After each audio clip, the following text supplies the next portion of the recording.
Camera's rolling. Okay, here is Bob and Jetty Lanius.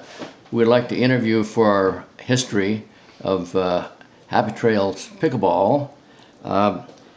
Bob, you were the past president of the club. What brought you to Happy Trails? Well, Jetty and I started RVing back in the fall of '99. We became full-timers. And one of the RV park systems that we belonged to was Thousand Trails. And we were actually in the summer of 2000, or the fall of 2000, we were over in Chesapeake Bay, Virginia, and had somebody stop us and introduced us to the game of pickleball because we had too much energy. And he ended up being one of the people teaching all across the country. After learning pickleball, and we were playing in Orlando in the winter, we kept running across our friends in Thousand Trails who kept saying, there's a place in Arizona you need to go to, and it's Happy Trails. And that's where everybody from Thousand Trails was spending their winters because it just was too hard of a problem scheduling your RV time over the winter. And everybody was going to Happy Trails during that time. Wonderful news. I didn't know that, Bob. That's wonderful to hear that. So we were in 2002 or so, winter season. We were going to be over in Arizona and bouncing between Arizona and California, like any RVer during the winter. And we eventually scheduled a visit. We'd actually visited Happy Trails in 2001 and actually did not like it. Really? There was nobody here in October. We stayed out in what was called the North Gravel Pit, which was north of Roy Rogers out there.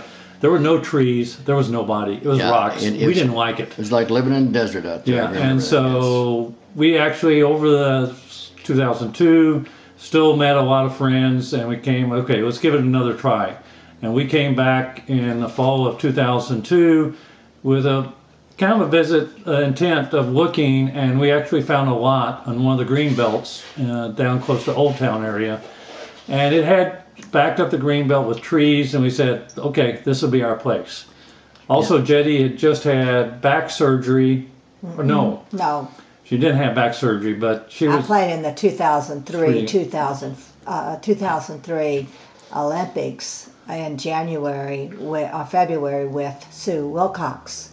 And actually we took a gold, and it was good, except that actually I hadn't played very much, having had knee surgeries in the 2 years previous, that I started out with a reputation of being good when I was really only average. Sue was my partner too, by the way. She was a good little player, yeah. But Jetty fell during those 2003 Olympics and hurt her back, which resulted in a year later having to have back surgery. And after that, it was the dry climate and the warmer climate was much better than the Northwest or even Florida. But when we moved into here to Happy Trails, we bought property and took up ownership of it in the spring of 2003. We moved in here, and it was one of those things. We moved in here because of Thousand Trails.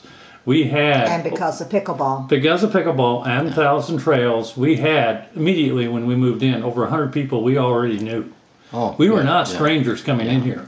I remember because I only lived about 3 houses down from you when you guys moved in, and I remember that. So we moved in here at that time, and Jetty played in the Olympics, and from then on we became active in the club. And were you in the Olympics, Bob, that first Olympics? I really can't remember whether I was in the first Olympics. I probably was, but didn't do as well as Jetty did. Yeah, I know. I used to be able to beat you, Bob, and now I can't. I can't even get close to it. You've improved so much. Anyway, now, Jetty, you were in the office of the club at some point, right? Yes, we both were. And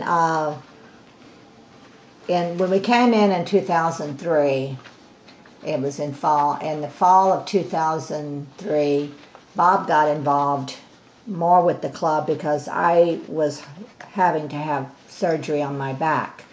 But Bob got more involved in the club and started working with the leagues because the people that were in charge had to leave and couldn't get it done.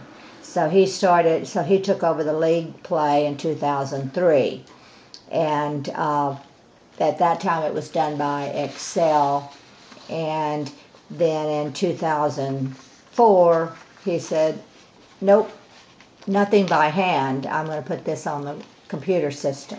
And everybody cheered when they heard that and saw Bob's work, of course. Actually, no. It took several years. Being in Happy Trails with seniors, a lot of people didn't even know what the web was. During the first couple of years, we didn't probably have usage of people actually signing on, with only maybe 10. If that many people actually signed onto the system and knew what it would do. As more people are coming in, they're signing on and using the system. But still, a lot of people, we need to do some training. A lot of people have no idea what they can find out from the website. That's true, but the thing is, Bob, when he started that, I was just amazed what he could do with the different things on that website. And even though you may not have as many as you'd like to have gone on it, I was just totally impressed by it, Bob. Well, we started, it was actually Don Walker was president and wanted a website. Clubs around the country, the few clubs that existed around the country were starting to have websites. And so we really built the Happy Trails website to be the premier one to go for tournament information, where to play, and other pickleball information, because there wasn't a USA Pickleball Association at that time. And so it was built to be a premier website to go to for information. And it turned out to be, and of course, this is one of the reasons that pickleball has grown to be such a great sport in the nation, because of your website, Bob. There's no doubt about it. Don't know if you go that far. Oh yeah, no, really. I'm serious. I wouldn't Earl, say that. Making that, putting together all the different tournaments being played. You put all those on there, and if somebody wanted to see what was being done, they'd go to your It site. was the first website where, because we were so involved, we still are involved heavily, that we were going to Huntsman, going to Washington State senior games, going to the different tournaments. We would go to the one in Mesa, and we'd go to the tournaments and write down all the results and then post them on the web. And we were getting, and our warm fuzzy feelings are when people call us and say, sure, appreciate having the results up on the web. And it was where you could go get the actual tournament results. And fairly fast too. You didn't linger around. You got them on there fairly soon. It was a challenge to get them on there every night. Of course, yeah. Had to be a big job, very big job. And then you have done a lot more besides the website. Of course, you work with getting the